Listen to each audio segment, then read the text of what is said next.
Kitchen's Opera House. Been here since 1895, y'all. It's still here. Amazing. And Zimmerman's and Eagles Cafe was down here.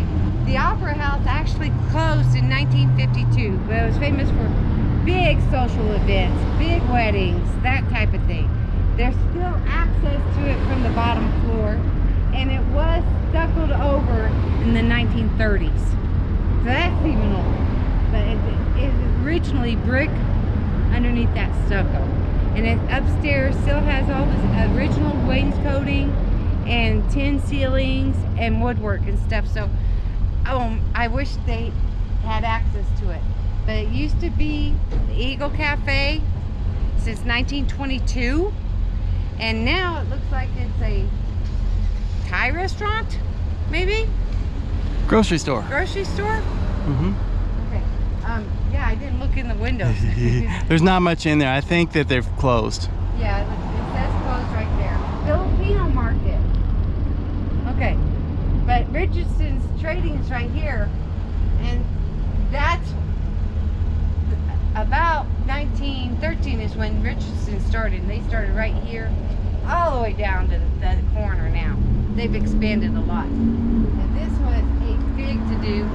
I wish we could get in to see all the stuff upstairs, because this was a big social area in the day. All right. Right here off of Route 66 is the Visitor Center and Train Depot. It's now an Amtrak depot. It was started in 1923. And as you can see, the trains are still active right behind it. Right on the other side of this train depot, there was a Harvey house that has been demolished, sadly, so it's no longer around. But they've got a caboose here out in front. We'll walk around it. It says, this car is patrolled by private police. And this was a private car, I guess. See if I can't step up here and look at it.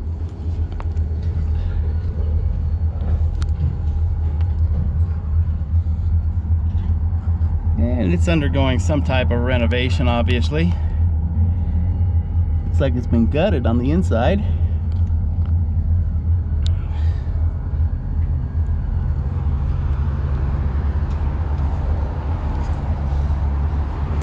Oh yeah, they got a map of Route 66 painted on the side.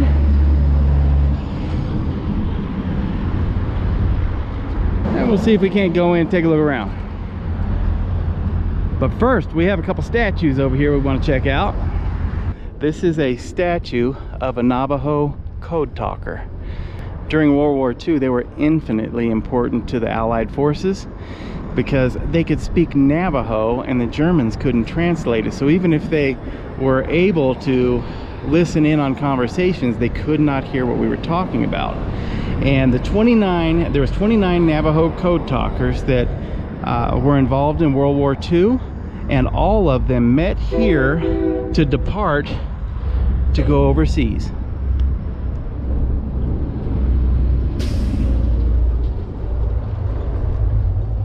And they all served in the USMC, the Marines. This is the train station they departed from. This is a statue of Chief Manuelito, Navajo Indian. That's cool.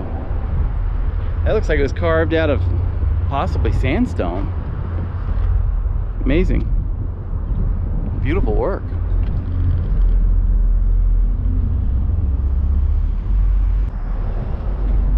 All right, we're gonna go inside and check out the old train station here.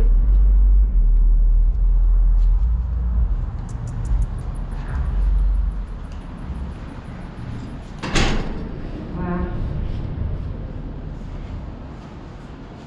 Is this cool? Yeah, it is.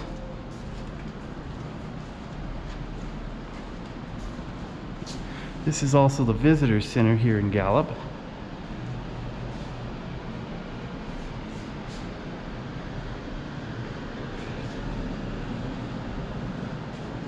Looks like they've got one business that's moved out and they're moving another one in. Wow. stuff, aren't they? Yeah. All right, we're gonna go upstairs and check out a museum that we didn't even know was here. Oh, Gallery of Dreams. It's an art museum.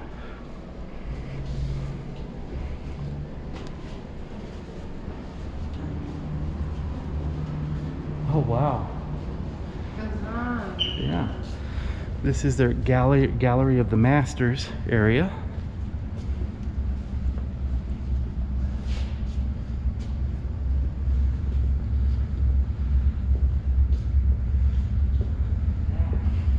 Wow. That is a big piece of artwork right there. That's gorgeous. It's hard for you guys to see because the lights are so bright behind. See if I can't get over here so you can see some of the artwork on the horse. Beautiful.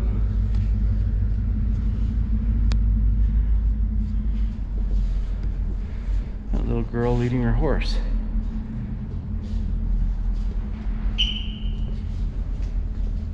That's neat.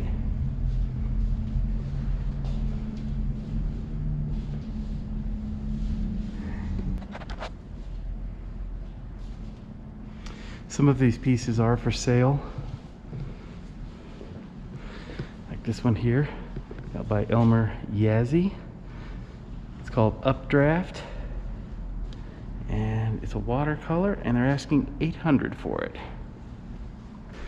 This was First Street and Cole Avenue in 1929. Whoa. Boy, the town sure has grown, hasn't it? Yeah.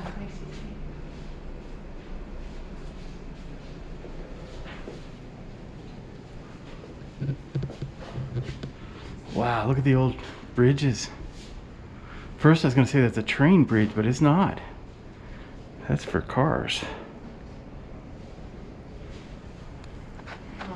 I don't think I'd want to take my car across that bridge. Right across from us is an old photo of downtown Gallup at night. That's neat. That's a cool photo. That's nice. Ah, the Zuni parades, huh? Wearing little necklaces. Their finest, wearing their finest. You know these are probably all beaded through here. I'd never make it as a Zuni because my head's too round. I would never be able to balance anything like that on my head. Like there's the Kitchen's Opera House. Oh yeah. Okay. Yeah, there it is, sure enough. So. Eagle Eye Janet. Look at this. This is signed on August 14th, 1982 by the surviving Code Talkers. That's neat.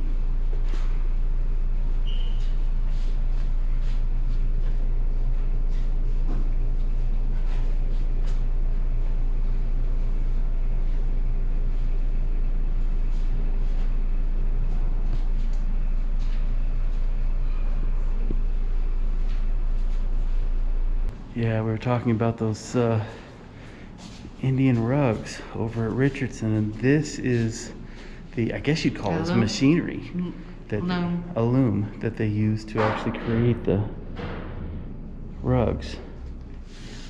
Wow. Boy, that's a lot of work right there.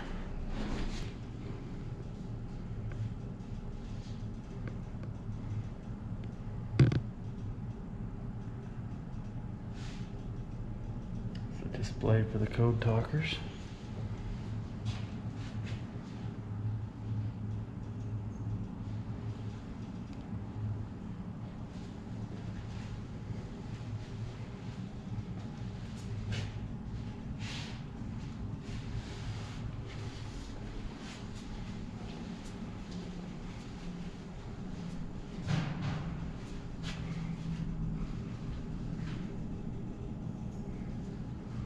One of the Code Talkers uniforms and his tribal uniform.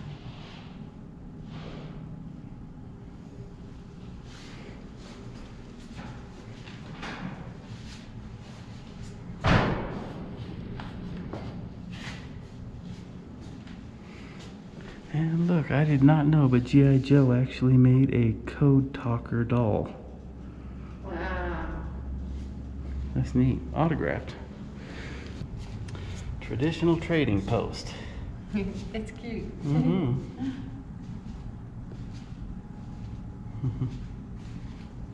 Their displays are awesome here. They really are. You see some museums where the displays are, they're okay. These are really nice. Look how old these are. Wow. 1890 to 1910. Look at the Kachina dolls. Gosh. Kachina dolls always remind me of voodoo dolls. That's the Zuni style. Yeah. You see, different. You can tell by the different headdresses and stuff too. Oh, but if I see a big old heavy dude in there in a doll with a mask with a pin in him, I'll probably start complaining of pain in my back or something. That's neat. It lists the entire United States and all the tribes where they were across the United States. 1700s. Yeah. There's your Choctaw right there. Your grandma. Yep. That's where some of my family came from. You ever seen sand painting? No, I wondered what that was. That's Sand painting. really. Look at all the different colors they got. Don't bump it. My goodness. That's all done in sand. Yeah, I'd buy that thing and then I'd move it and it'd get to my house and it'd just be all ruined. It's gotta be stuck on by something. I don't know. It's cafe. So this is what a type of sand painting that they would do. Okay, the sand paintings on the walls in this exhibit were made by Tony Thompson of Crown Point, New Mexico. So they are real sand paintings. Yeah. Okay. This must be the different color sands that they use. The rocks from which the sand is ground are identified by location. When he travels, he always looks around for the interesting colors. Look at that church rock. That one's from Idaho, Colorado. Could you imagine? I got to do a new sand painting. I'm going to have to go to Colorado to get some rocks. Look at that green. It's right there where we're staying. You got that green from church rock. Yeah, I've seen it. We saw that. Uh-huh. That big cliff at the back was in that color. It's amazing. There they are doing one of them. A photograph of them working on a sand painting. And see, this guy right here, you know why he looks like that? He doesn't like pictures. He's out of sand. He's gonna have to go to Colorado to get more sand. He's like, oh man, I knew I'd run out. That's cool. It's cool. This gentleman in this photo here is working with silver. He's a silversmith. And that's from the 1930s. It's from the 1200s. This is from the 1200s? Really? Note the wire around the lip at the top. Holding it together. Former attempt at restoration. And holding the crack pot together. Strange RV tours will take you places with Greg and Janet's smiling faces. You might see a crazy flavored soda review or some tips to fix your RV too. So come along, won't you join us, friend, as we discover what's around the bend. Just sit right back in your easy chair. Strange RV Tours is on the air. Strange RV Tours is on the air.